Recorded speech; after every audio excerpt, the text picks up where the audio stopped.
Riana menaikkan alis. Dia tidak menyangka akan reaksi Alex. Wanita itu membasahi bibirnya dan membuka mulutnya, mencari kata-kata untuk menjelaskan. Bu, Mas Alex bahkan sudah mendaftarkan nama ibu sebagai direktur manajemen Bixenta Manajemen? Hah? Apa? Bixenta artinya kemenangan, itu bahasa Arturian. Jelas Alex ketus tanpa melihat Riana. Riana menghela napas. Langkungan senyumnya disertai anggukan, mengkonfirmasi dukungannya pada nama yang dipilih Alex untuk bisnisnya. Nama yang bagus, tapi sebaiknya Mas Alex ganti namaku. Kenapa? Karena kamu pikir manajemen kami belum layak untuk jadi bagian hidupmu, begitu? Tukas Alex menggebu. Riana mengambil langkah maju dan mendekati manajer Ayu yang juga seorang fotografer senior itu. Mas Alex, jangan salah paham. Hanya saja kalau kalian terus denganku, aku yakin akan ada banyak angin tidak sedap dan aku tidak mau kalian terkena dampaknya. Kalian sudah seperti saudara buat aku. Aku sangat ingin melihat kalian sukses. Selain itu, pekerjaanku di Glamorous sangat banyak, jadi aku pasti tidak. Kalau kamu menganggap kami ini saudaramu, jangan menyuruh kami menjauh dan memutus hubungan dengan kami. Apapun yang terjadi, kau adalah saudara kami, Tris. Alex meraih tangan Riana dan menatapnya lekat. Seperti kau menerima dan mendukung kami, percaya kepada kami juga ingin melakukan hal yang sama untukmu. Riana tidak bisa berkata-kata. Kristal-kristal bening terbentuk di kedua bola matanya. Riana menunduk dan tidak lagi bisa menahan air mata. Ayu segera berdiri lalu mendekat dan memeluk desainer idolanya itu sambil terisak. Bu, karena ibu saya bisa menjadi seperti sekarang. Tolong jangan suruh kami menjauhi ibu. Alex mendekatkan dirinya dan memeluk kedua wanita itu.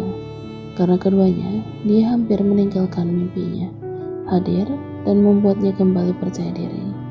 Terutama Teresa, dialah wanita yang membuatnya berani untuk kembali merajut mimpi, membuat bisnis sendiri demi mematahkan opini kakeknya yang mengatakan dia tidak akan bisa berhasil di dunia entertainment. Tris, Alex melepas pelukannya dan diikuti kedua wanita itu. Biarkan kami menjadi bagian dalam hidupmu juga. Kalau kamu takut kami tumbang karena angin itu, beri kami tameng supaya kami tetap tegar berdiri. Mas Alex, memangnya angin bisa bikin kita tumbang? Tadi di luar anginnya besar plus hujannya yang lebat, tapi Ayu nggak apa-apa tuh. Sela Ayu dengan wajah polosnya. Riana terkekeh. Alex memutar bola matanya dan berkecak pinggang serta menatap modelnya itu. Yuk, aku sama Teresa haus, tolong ambilkan minum. Titah Alex sambil mendudukkan dirinya kembali di kursi. Ayu dengan patuhnya mengangguk. Dia berjalan cepat keluar dari ruangan Riana, namun beberapa saat kemudian dia berhenti dan memutar badannya melihat Alex. Mas, kok Ayu ngerasa Mas Alex lagi ngerjain Ayu ya? Ayu sekarang kan bukan asisten lagi. Terus Ayu ini model satu-satunya di manajemen Mas Alex. Kok Ayu disuruh ambil minum? Cerocos Ayu dengan tangan sudah berkecak pinggang. Apa kamu lihat ada orang lain di sini? Apa kamu mau suruh Teresa atau aku yang ambil minum buat kalian? Sahut Alex enteng. Ayu menggigit bibir bawahnya dan tampak berpikir. Sebuah senyuman akhirnya terukir di bibir wanita itu. Oh iya ya? Oke, tunggu sebentar, Ayu ambilin. Jawab Ayu sambil mengangguk dan membalikkan badannya lalu melangkah pergi. Riana dan Alex mengelum senyum, namun terbersit rasa khawatir melintas di benaknya. Kepolosan Ayu bisa menjadi bumerang bagi wanita penggemar anime itu. Mas Alex, Ayu terlalu polos, aku takut. Aku tahu, aku akan terus mendidiknya. Sekarang kembali sama kamu, Tris. Alex kembali memfokuskan matanya kepada Riana. Sekarang katakan padaku ada apa? Apa yang kamu sembunyikan dari kami? Riana melipat bibirnya. Dia ragu untuk bercerita tentang dirinya. Dia belum bisa mempercayai siapapun. Tris, apa ini soal masa lalumu? Makanya kamu ingin kami menjauh? Kalau iya, cerita padaku, supaya aku bisa membantumu kalau ada lagi yang menyerangmu. Tebak Alex. Riana mendesah lalu mengangguk. Aku tidak tahu harus mulai dari mana, Mas Alex. Pertama, ceritakan dulu siapa kamu. Riana membuka mulutnya berkedut mencoba menjawab. Aku kehilangan ayahku sejak aku masih kecil, tapi aku tidak sedih karena dia laki-laki brengsek yang mencampakkan aku, adikku, dan ibuku. Riana pun memulai ceritanya. Setelah dia meninggal, aku dan adikku, juga ibu pergi ke luar pulau untuk memulai hidup baru. Tapi tidak lama setelah itu, adikku meninggal karena sebuah kecelakaan. Karena kami tinggal di kampung dan ibu tidak pernah terlihat bersama ayah, mereka akhirnya menuding ibuku sebagai wanita simpanan dan mengucilkan kami. Lalu mereka mengusir kami dari sana. Akhirnya kami pindah ke kota dan menyewa kontrakan. Tapi ibuku jatuh sakit. Karena tidak punya uang, aku terpaksa memulung untuk membeli obat seadanya dan juga untuk makan. Tapi berkat pertolongan seorang tetangga, aku bisa tetap sekolah, dan setelah aku berhasil menyelesaikan kuliah, ibuku meninggal. Urai Riana sembari menundukkan kepalanya. Alex terdiam, netranya membulat dan mengerjap. Laki-laki itu menelan ludahnya. Dia merasa bersalah karena sudah mengungkit kisah pilu sang sahabat. Riana mengepalkan tangan dan memejamkan mata. Dadanya berdegup kencang, berharap Alex mempercayai ceritanya yang dia rangkai spontan dengan sedikit mengubah kisah dirinya yang sebenarnya. Tris, maaf, aku nggak bermaksud mengungkit rasa sakitmu. Maafkan aku, Tris, ucap Alex pada akhirnya dan menatap iba Riana. Riana bernapas lega, kepala tangannya perlahan meregang. Syukurlah Mas Alex percaya, batin Riana. Ibunda Evan itu mengangkat wajahnya dan menggelengkan kepalanya. It's okay, aku ngerti. Tris, aku gak nyangka kisah hidupmu seperti drama Korea. Riana tersenyum tipis. Iya kah? Kalau begitu saat Mas Alex sukses, Mas Alex jadi produser aja, terus buat kisah aku jadi drama. Kelakar Riana. Alex mengangguk mantap. Pasti. Tapi tidak perlu tunggu aku jadi sukses dulu dan jadi produser. Aku ada teman produser. Aku yakin dia tertarik angkat kisahmu ini dan pasti bisa sukses. Dan semua komen negatif soal kamu pasti berubah. Riana terperangah. Dia tidak bisa berkata-kata melihat antusias Alex yang menanggapi kelekarannya sebagai keseriusan. Mas Alex, Bu Teresa, ini minumannya.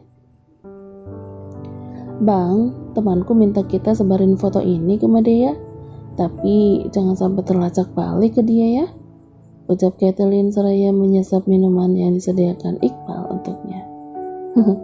Jangan khawatir soal itu, wajah yang laki jangan sampai kelihatan banget, dia itu orang berpengaruh banget kan, bisa bahaya kalau sampai ketahuan, ya buat jaga-jaga aja, cukup wajah si desainer sombong itu yang kelihatan, oke? Iqbal manggut-manggut mengerti. Laki-laki itu membenahi posisi duduknya, lalu memicingkan mata melihat wanita cantik yang duduk seksi di hadapannya itu. Kat, aku sampai sekarang gak ngerti kenapa kamu sampai benci banget sama tuh desainer. Kathleen mencabik dan mengernyit menatap Iqbal. Apaan sih bang? Dengar ya, aku tuh cuma mau kasih pelajaran sama si desainer sombong itu, biar dia ngerti tempatnya di mana.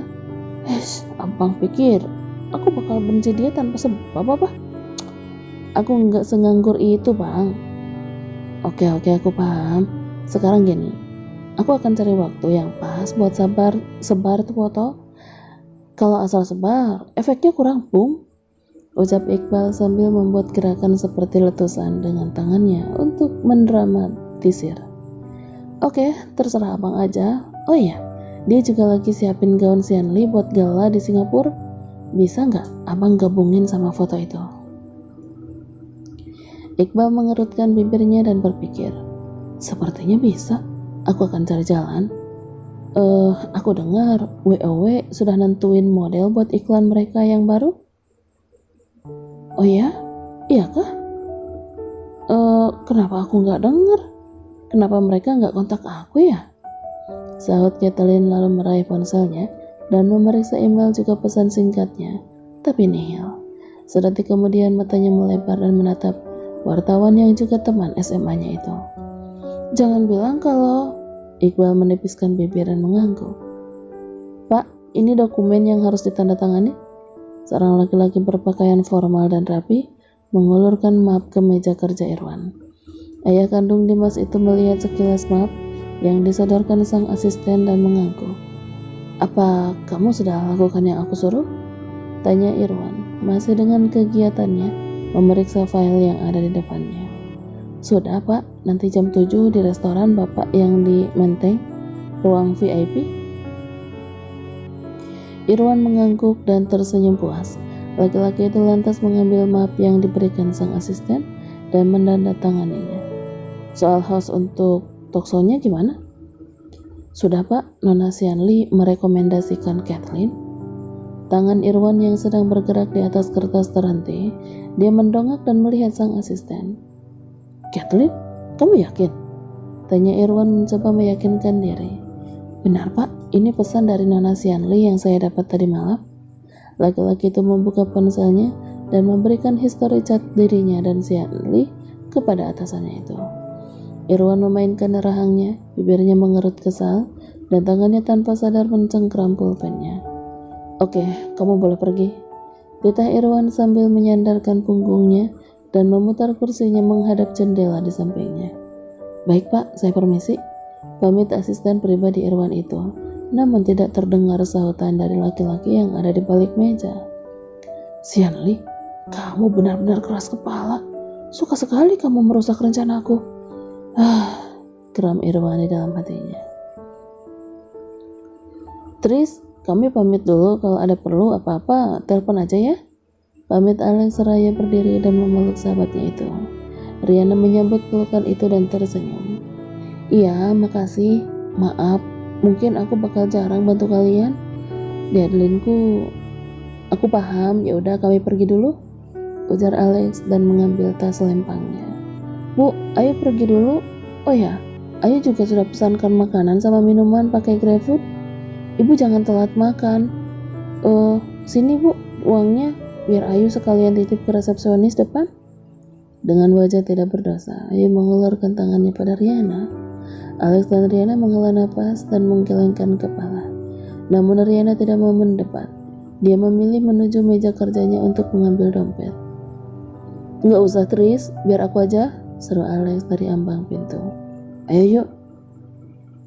Tidak menunggu jawaban Riana, Alex segera berjalan mendahului Ayu. Model yang sedang naik daun itu berlari kecil menyusul Alex, tapi menyempatkan diri melambai ke arah mantan atasannya itu. Dasar Ayu, dia yang pesen, aku yang suruh bayar. Riana menaruh kembali dompetnya ke dalam tas dan beralih mengambil ponsel yang dia letakkan di atas meja kerja. Wanita itu menggigit bibir bawahnya dan membaca ulang pesan yang dia terima tadi pagi. Haruskah aku pergi? Gumamnya lalu melihat jam yang ada di pergelangannya. Masih 2 jam lagi, aku ke ruang sampel aja. Terdengar hembusan napas dari hidung Riana saat melihat hasil karyanya yang terpasang di manekin. Dia terus memutar otak agar gaun itu dapat selesai tepat waktu. Gimana? Apa Sianli bisa fitting hari ini? Kalau belum bisa, aku bisa telepon supaya dia balik lagi. Soalnya dia udah jalan. Riana menipiskan bibir saat mendengar suara Elena yang tiba-tiba saja muncul dari belakangnya. Dengan bibir yang dipaksakan untuk tersenyum, Riana membalikkan badan. Bisa bu? Jawab singkat Riana. Oh, benarkah? Tapi aku lihat gaunnya masih berantakan. Jangan bilang kalau kamu merubah lagi desainmu. Riana mendengus, wanita itu menggeleng dan tersenyum. Tidak bu, masih sama dan jangan khawatir. Semua akan siap sebelum Nona Sianli berangkat ke Singapura. Sahut Riana penuh keyakinan dan menatap Elena yang melihatnya intens.